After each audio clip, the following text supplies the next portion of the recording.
What up, everybody? I'm Big Wos, And I'm Nando Vila.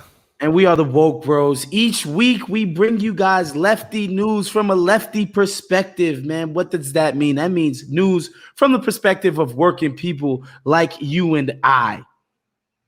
Yeah, do you think the Republicans suck? And do you think that the Democrats also suck? Well, you're going to like our show because we think they both suck.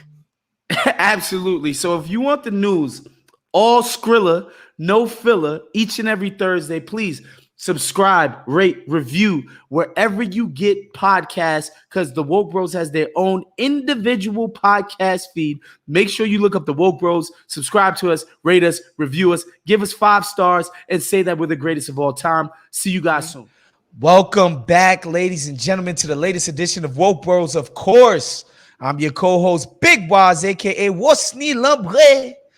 We talking about Haiti today, so you know I had to go with the Haitian pronunciation, Nando. Joined as always by my brother and my partner out on the west side of Los Angeles, Fernando Vila. What's going on, brother, man? Doing well. Just recording this right before I head off to Spain on vacation. So I'll be going to Spain. Wepa. Do Spanish people say wepa? Yeah. Or is that just Puerto Ricans? No, that's Puerto Ricans. Yeah, Spanish people don't say that shit. No. Oh, today, salute to my man Rob Lopez. On today's show, we're going to talk about the attempted coup out in Haiti. That's just a fucking insane, crazy, ridiculous story. So we're going to get into that. But first, man, there's a lot of protests going on in Cuba. The people are protesting a lack of food, lack of resources, lack of everything, medical supplies, medical care. They're just suffering over there in Cuba under the weight of an authoritarian regime, a freaking 62-year U.S. embargo that has deprived the country of resources and starved these people out for no freaking reason. Of course, if you turn on your local, not your local, but your national news, if you're local in Miami, you already know the vibes. They talking regime change. They talking revolution. They talking U.S. intervention. That goes without saying from the expat community. But, you know, if you turn on your MSNBCs, your CNNs, your Democratic Party leaders, your Republican Party leaders, it's a condemnation of the Castro family regime. It's, these guys, it's, grassroots. We need to support the grassroots movements. It's a lot of chatter, Nando. So, I'm interested to hear how you felt about it when you first heard about the protests and your reaction to sort of the discourse here in America in the mainstream anyway. You could predict right away what the discourse was going to be like. It was going to be just a zero acknowledgement of the effects of the U.S. embargo on the suffering of the Cuban people, and a total blaming of the regime and the system as to the suffering of the Cuban people. And that, it's like they need to go. It was just remarkable because the tenor of the coverage this time has been even more insane than usual, because we're seeing guys like the mayor of Miami, Francis Suarez, coming out and actively calling for the bombing of Cuba by the United States. Wow. I just sent producer Sean the link. Maybe he could throw it up if that's possible. But it's just a wild thing to see. The mayor of Miami, a Cuban American named Francis Suarez, goes on Fox News and he says, we need to do like a military coalition, and getting in, like we've done it in the past. We've done it in the past, like in other countries, like in Panama and like in Kosovo. And like, I'm just saying, like, we need a military coalition to, and the host's like, wait a minute, are you advocating for like airstrikes on Cuba? It's like, I think we need to like discuss all the options on the table, and listen, I think that any conversation in the United States that doesn't begin and end with the United States ending its undeclared war on Cuba that has lasted since 1959 and continues through this very day through vicious economic sanctions, which impoverish and starve the Cuban people. Nando, because we always hear about the sanctions, can you walk people through like as quickly as you can so we don't get bogged down in it, but like walk people through what it means that Cuba is sanctioned by the United States? Like, practically, what does it mean? It means basically that it just affects in a negative way Cuba's domestic economy if the most powerful nation in the world, the largest economy in the world, the nation that essentially controls international trade and commerce, basically refuses to do business with the Cuban government or anyone in Cuba for that matter, and also actively makes it hard for anyone outside in the rest of the world to do business with Cuba. I mean, think about this. The Trump administration designated Cuba as a state sponsor of terrorism. Okay. Now, imagine if you're a company and based anywhere, and you're thinking about doing business in Cuba, whilst the United States has them designated as a state sponsor of terrorism. Are you going to do business with that government? No, it's not like, worth I need America as a business ally way more than I need Cuba. So sorry, you're going to get the short end of the stick, Cuban people. Exactly. So the specific aim of the Cuban embargo, the sanctions on Cuba, which is the same thing as the sanctions in Venezuela and the sanctions in Iran, is to impoverish and starve the local population so much that they rise up and overthrow their governments. Think about how cruel that is to starve people into forcing them into destabilizing their own governments. It's vicious, and it's economic warfare, which is on top of the actual warfare that the United States has done in Cuba for many, many years. As soon as the Castro regime took over in a revolution in 1959, the American government did bombings in Cuba, terrorist attacks in Cuba, airplane hijackings in Cuba, all manner of actual violence towards Cuba, not to mention the Bay of Pigs invasion, and all manner of terrorist campaigns, by using like right-wing death squads from Central America, all manner of violence toward the Cuban regime. So any conversation in the United States that doesn't begin and end with the United States must end the embargo on Cuba immediately if you care at all about the suffering of the Cuban people, which is fair. Like Cuba right now is struggling. Why? Because there's been a global pandemic. And what is Cuba's main export to the world? Tourism. During the global pandemic, you can't do tourism. So, there is a big economic downturn in Cuba. They actually also had a big hurricane pass through there.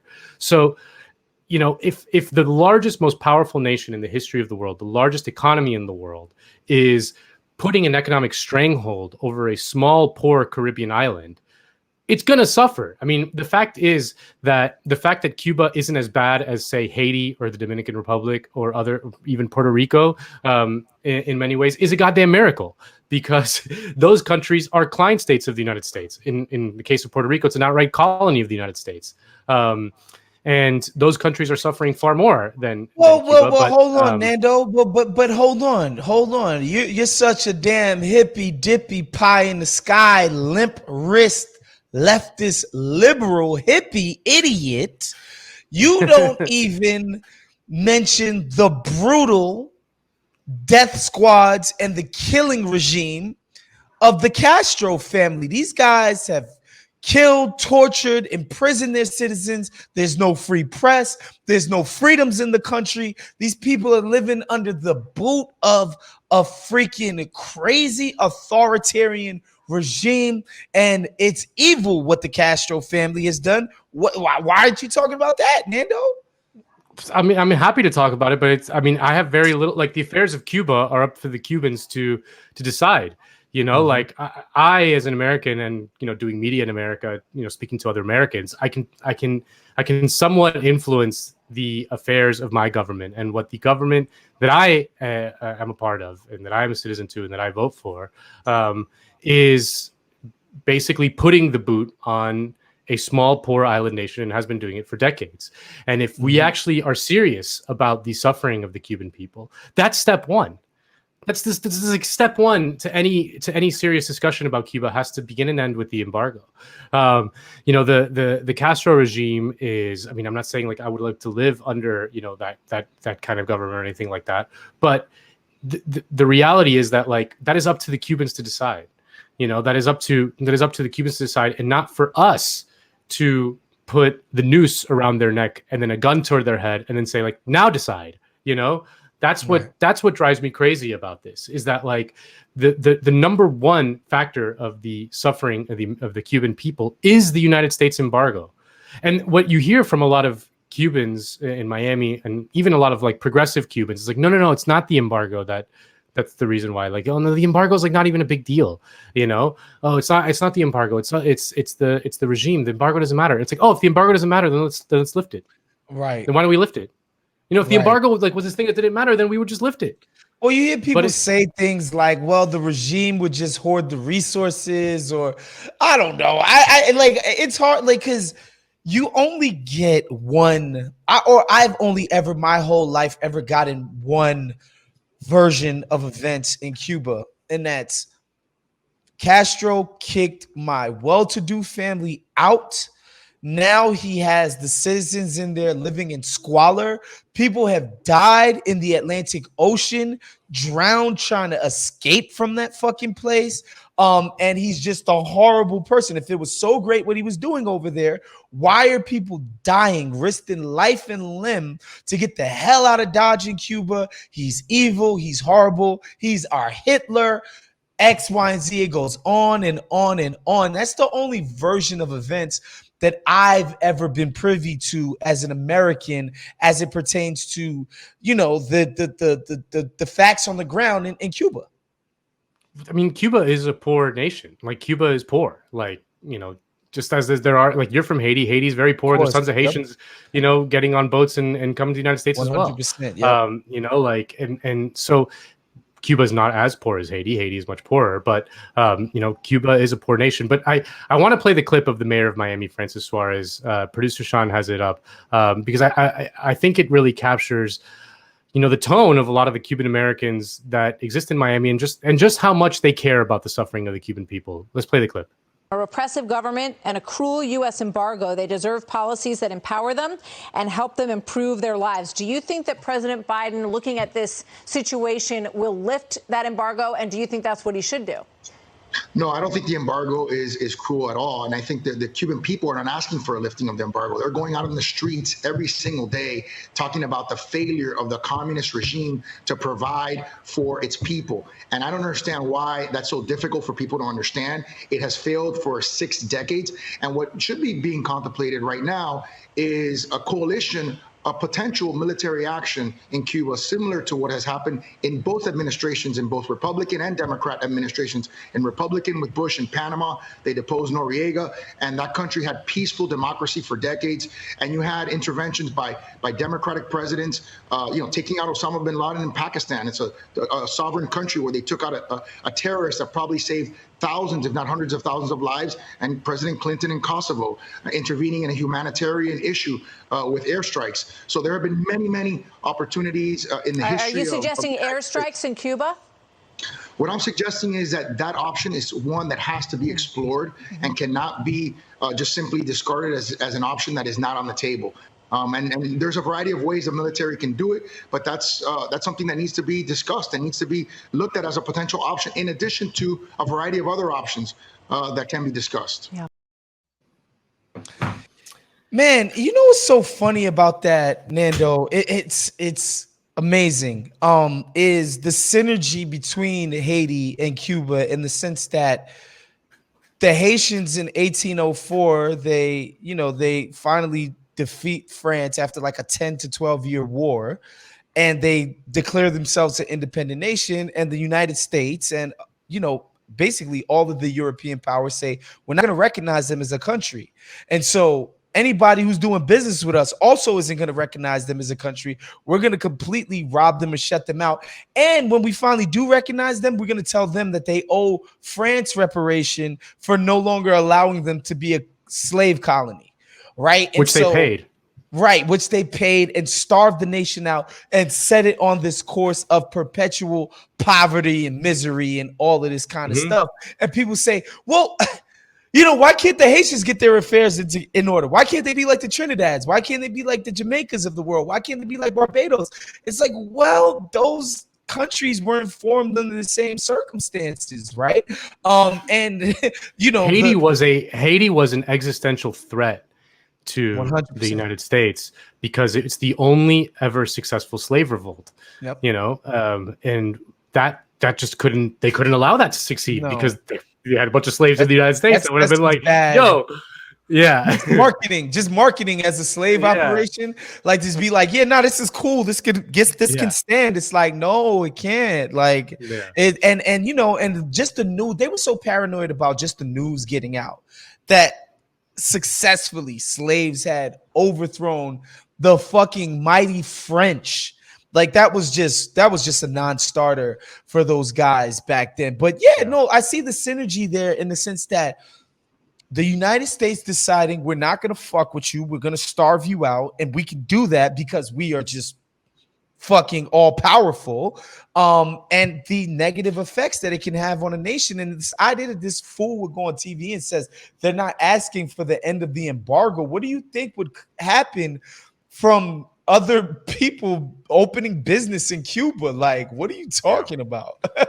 The history of Cuba, the history of Cuba is important to understand. In that Cuba was first colonized by the Spanish, my people.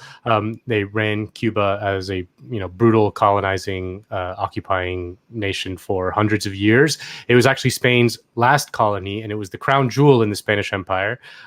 Cuba was the most important colony. Cuba controls the Caribbean. I mean, access to Cuba is access to the Caribbean, which because of the way the trade winds go, is the most important kind of part of the New World when it comes to trade. The Spaniards lose Cuba after the War of 1898, the Spanish-American War, which was provoked by the United States, and then the United States essentially took over Cuba. They took over Puerto Rico and Philippines, which were other Spanish colonies, as outright colonies, and then Cuba as a sort of de facto colony. It wasn't technically run by the United States, but it was run by the United States. And then we've all seen Godfather 2. It was essentially run by American capital in alliance with the mafia. Until the Cubans, like the Cuban people, when they kind of rose up in 1959 and deposed the dictator Batista, you have to see it as really kind of a war for independence. It wasn't just a toppling of a dictator, but really it was a war of independence from the United States. And when you see it in those terms, hold on. I want to ask you before you go on, Nando, before we go on, because I think it's important to know, like, who was Cuba working for? What Cuban citizens was Cuba working the way that you wanted it to work back in 1950s? Like, who were obviously there were Cubans who liked the way that it was before Castro came along. They wouldn't be still bitching about it in Miami. Yeah, I mean, it was the elite that kind of was left over from the Spanish colonial rule.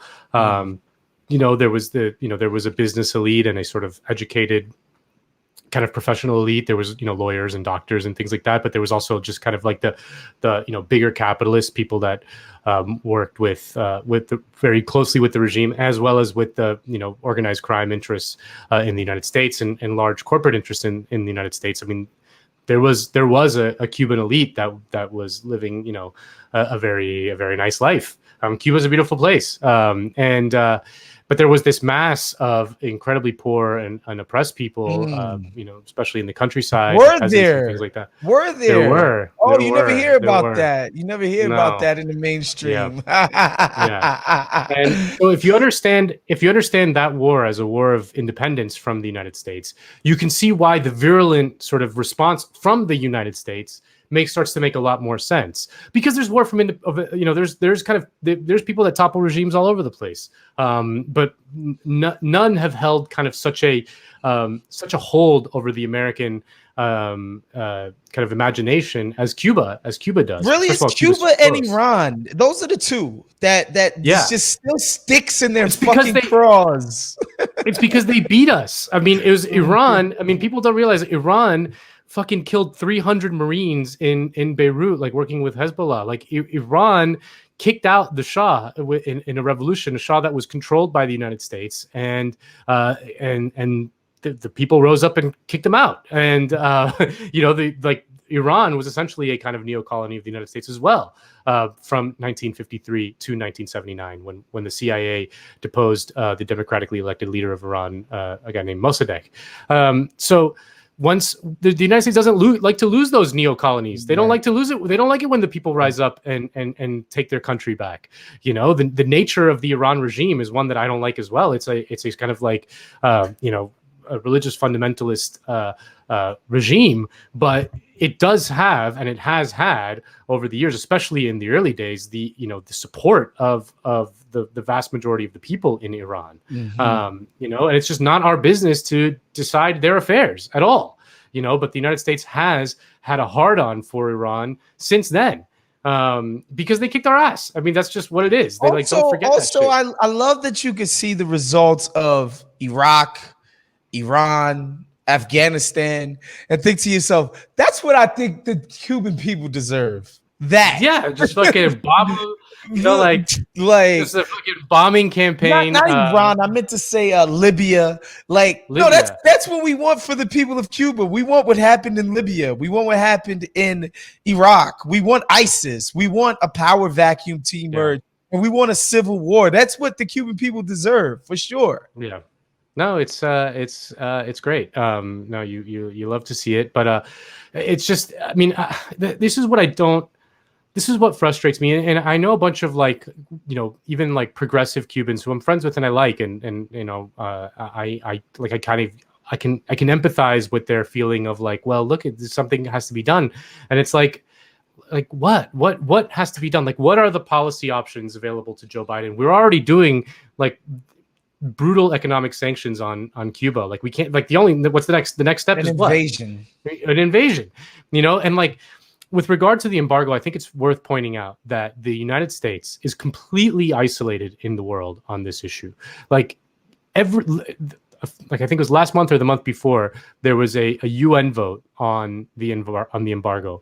Every single country in the world, except for the United States and Israel, voted to end the embargo. There was, I think, 3 or 4 abstentions. So everyone said yes. The United States and Israel said no.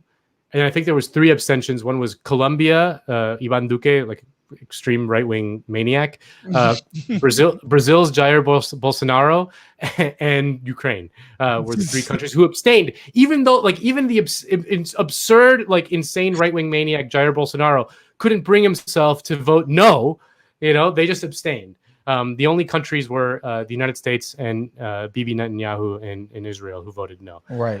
The embargo is recognized by the entire world, okay, as a morally obscene act of economic warfare that the United States is doing. Again, any conversation in the United States about like what to do in Cuba begins and ends with ending the embargo. There is literally nothing else we should do. There is nothing else that the United States should do in Cuba. If then Cubans will, handle their own affairs in however they see fit, but we just don't have the moral right, the practical mechanism to do anything. Like, say you think the regime is awful, like, let's grant that. What is to be done about it? The answer is lift the embargo. So yeah. So that's that. And so we move on to Haiti, where last week, I think it was on Wednesday morning, the president had been assassinated, President Jovenel, and his wife had been shot. Luckily, she survived her wounds. So much has come out since last week. We didn't do it last week because it was like, bro, we don't know anything. But the more I started reading, the more I started listening to radio programs, the more it became obvious that this was a rift between the ruling class oligarchs of Haiti. These people have dominated the country for decades, right? It's a small amount of elites who hoard the resources, who, when the Clintons want to come in there and build some type of resort or do whatever, they're doing it in concert with the elites. When the aid money comes in, it's the elites in charge of disseminating it. When it comes to roads being built, indoor plumbing, et cetera, it's only their neighborhoods that are getting taken care of. These people have essentially ruled the country for decades, right? And again, the part that people need to understand, this is with the tacit approval of the United States government. Nothing happens in Haiti without the United States government being directly involved in it. There was a legitimate popular uprising with Aristide in the 90s. Like, that was legitimate left-wing uprising. Like, these dudes did this shit in secret. There was a fucking conspiracy. It's a crazy story. It's crazy. Like, that was a legitimate populist groundswell. Like, they were literally having secret meetings about it. Like, literally in the ghettos. Yeah. Yes. And so, yeah. But even Aristide, of course, you get in that position, he gets corrupted and everything that happens. And in his second go round, he had the tacit approval because he was still a popular guy, even when he got ousted and he left. So the US was like, all right, you're a useful pawn now. Let's partner together. But then they got tired of him and then whatever. Right, but again, that also the Marines came in and kidnapped him. Yeah, the U.S. Marines fucking went into Haiti and kidnapped the fucking president. Dude, listen. All of that is to say that nothing moves in Haiti without the tacit approval of the United States government. And once I see, first of all, the neighborhood that the guy lived in, the president lived in, this neighborhood called Pétionville, which is essentially a suburb of Port-au-Prince, the capital city of Haiti. Port-au-Prince is a city of 3 million people. Like, it's a fucking major metropolitan hub, essentially. It's the biggest, most concentrated population of people in the country. In Pétionville, I've been to Pétionville, right? Like, that's where you go when you want to go do like a pool resort shit for the day. Where you want to see some nice shit in Haiti, like nice shit that can compare to something that you might see in America, you go to Pétionville. Like, it's a rich neighborhood. It's a well-to-do upper class Haitian neighborhood. So once I hear that 8 trucks rolled through that neighborhood where rich people live, people with means, people with security, I already knew somebody of means, people of means had to be the ones to carry this thing out. Because guess what? If a bunch of street dudes, the minute they show up, they getting shot at. Like, everybody knows the street dudes. Everybody knows what Haitians, what we call malheureux. Like, everybody knows the poor ghetto people of the community. They're not just gonna stroll into the president's fucking crib and gun him down. That's not happening. So all of that is to say, this is just a war between the ruling classes of Haiti. The elites, some elites decided they didn't want this guy around anymore. They 100% had the tacit approval of the U.S. because you cannot do some shit like this to a guy that the U.S. fucks with. Because as you can see anywhere else, as we mentioned with Cuba, as we mentioned with Iran, et cetera, you don't just do that to the U.S.'s guy. Popular uprising or not, that's not fucking happening. So these people who carried out this assassination paid for it. I would bet everything in my bank account, they had the tacit approval of the American government. Like, all right, fuck it, take them out. We don't care. And so they did this, and that's what happened. Well, Woz, were you shocked when you saw the report in the Daily Beast that said that several of the people who carried out the assassination were U.S. DEA informants? I don't know if you saw that. They were federal informants. See that. Of course. Yeah, of course. They were a lot of the people. So this was carried out by like commandos. Like, not like this was not like a drive-by shooting. No. You know, these were like well-trained, like if you watch them, they're running like, Call of Duty style, like they have that like crouch stance, like while they're holding the guns, like they very highly trained commandos who apparently yelled that they were DEA as they were kind of running in. So all the guards were like, yeah, just go right through, and then they off this guy shot his wife, even though she survived. And it was a bunch of Colombians, apparently it was 26 Colombians, 2 Haitian Americans, one of whom used to work for Sean Penn, which is kind of just another weird quirk to this story. But they weren't, like you said, they weren't like street thugs. These guys were all hardened, like special forces types. Most of them Colombian, which is like they all have tons of experience fighting the longest civil war, I think the longest ever. Yeah. So like all of them, financed and trained by the United States as well. And then it comes out that these guys were hired. This was broken by the AP. These guys were hired out of a private security firm out of Miami. And I was like, what the fuck? You know, like you said, I don't think this was like Joe Biden calling up and being like, off this guy. No. It was like, it was like they got permission from whoever they liaise with when it comes to the government of like, we'll look the other way. We're thinking about doing this thing. All right. I ain't getting my hands dirty. Y'all do what y'all do, but we ain't like I'm sure the American government wasn't calling the shots, but they knew. You can't do something like this to a guy that the U.S. is backing. You just can't do it. They will fuck your shit up if you try to do something like that. So of course they got permission. And again, the people who have ruled Haiti forever, for decades, is this same bourgeoisie ruling class. And so they're going to have tensions amongst each other, right? And, I watched the segment that you did on Jacobin where it's like, yo, there's this like fucking street underbelly growing that this guy's not taking care of.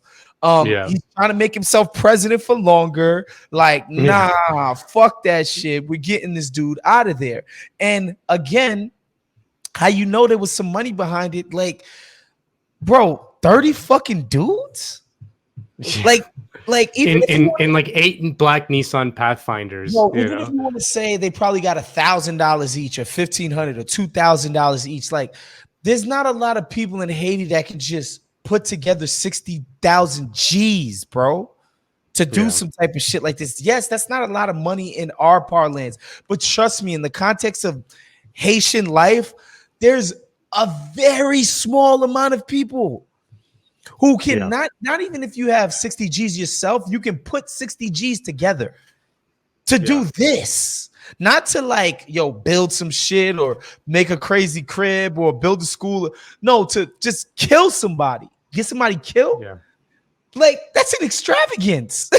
That's an extravagance for a country that has plenty of guns, plenty of people who shoot people, like that you could get to do it for like $200. You know what I'm saying? Like, that's an extravagance. That's how it came from the ruling elite.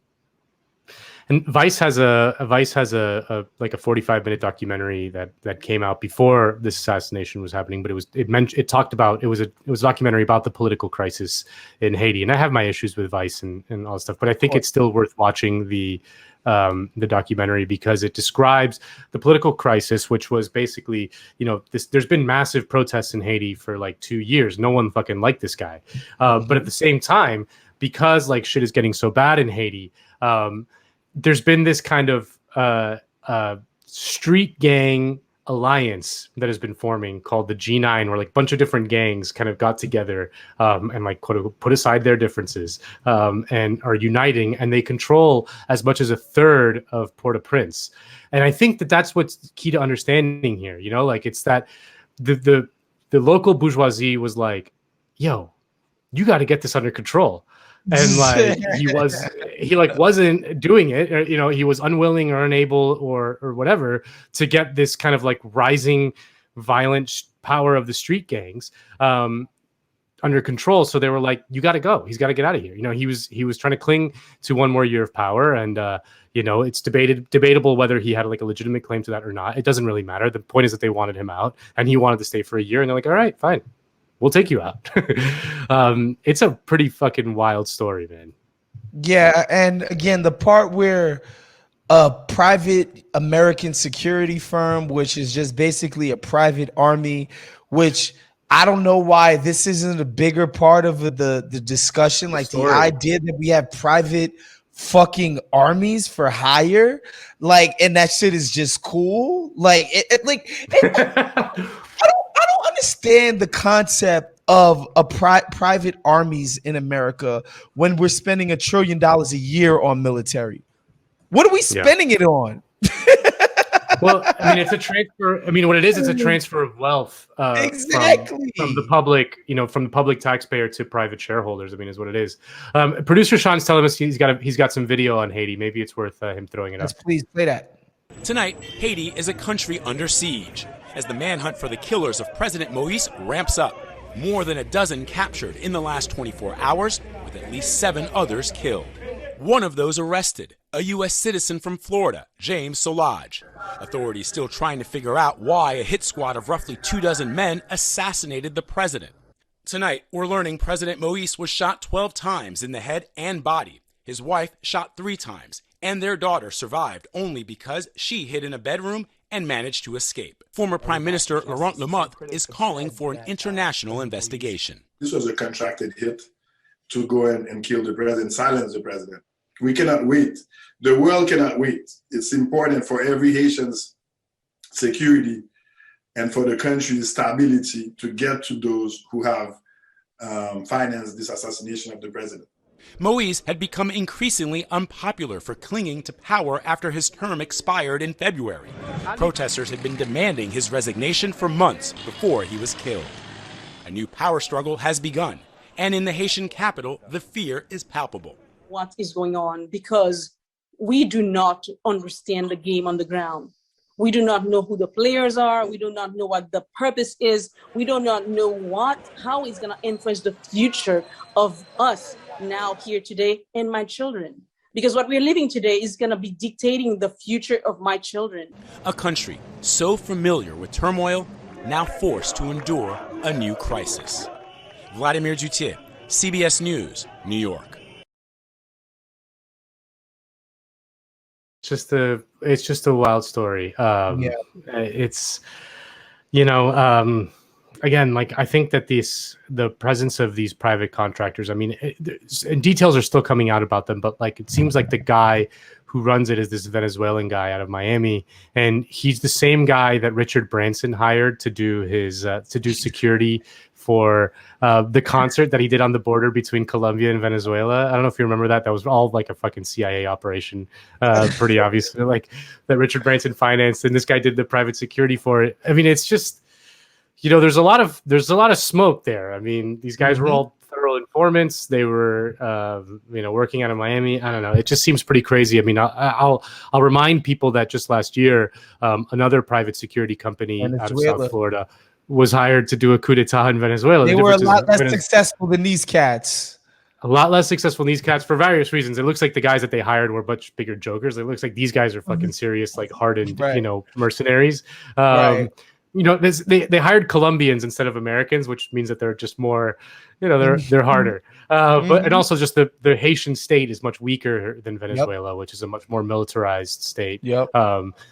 Just has much more robust ability to defend itself than the Haitian president, who, for all we know, the Haitian security services were also like, this guy's got to go. Yeah. Who knows who else was in on this shit, for sure. Like, just the idea that you would let these fools in to the compound of the fucking president of the country just because they said they walked in. Yeah, okay, buddy. That's just unacceptable. But again, as with anything else, the results of the country can be blamed on nobody else but the people who make the decisions, and that's the American government and that's the Haitian elites. They're to blame for all of this shit. There's no two ways about it. And, I mentioned the Clintons before. Nando in his Jacobin piece mentioned the food dumping programs that Clinton spearheaded, which he admitted was a whole unmitigated fucking disaster. Hillary Clinton was part of quashing a minimum wage hike from $3 a workday to $5 a workday at Levi's manufacturing plants. Levi's couldn't afford to pay those Haitians $5 a day. Come on, Nando. Just deplorable, just disgusting. But as with everything else, people always say, that's what the right wing will always say, or like certain type of libertarian or arch capitalist would be like, oh, you want to blame everybody else for your problems. It's like, no, like there really are the people to blame for the problems, though. When you have the most powerful people in the world with the boot on your neck. They're the ones to blame. So, when you guys are watching the things in the news that are going on in Haiti and Cuba, I hope that we were able to provide a certain type of context. That's our show for today. My man Nando is going to be on vacation next week, going to Spain, España. Can you tell us what you plan on doing? How long are you going to be in Spain? What's going on? I'll be there about 11 days. I'm going to Madrid, Barcelona, and the little island called Ibiza. Ooh, I am so listening jealous. to the Venga Boys. We're going to Ibiza with the Venga Boys, and we're gonna party. It's gonna be great. I love it. I'm very jealous of you, very happy for you. But we will have an episode next week. Don't worry, it's not going to skip a beat. But yes, Nando, enjoy your vacation. Thank you, producer Sean. Thank you for everybody who listens to the show. Support us. Make sure you subscribe to the Woke Bros feed. Listen to the individual feed, please. Everywhere you get your podcasts. Patreon.com/count the dings. Make sure you become a Patreon if you have the chance to. We're out of here, y'all. Peace. Later.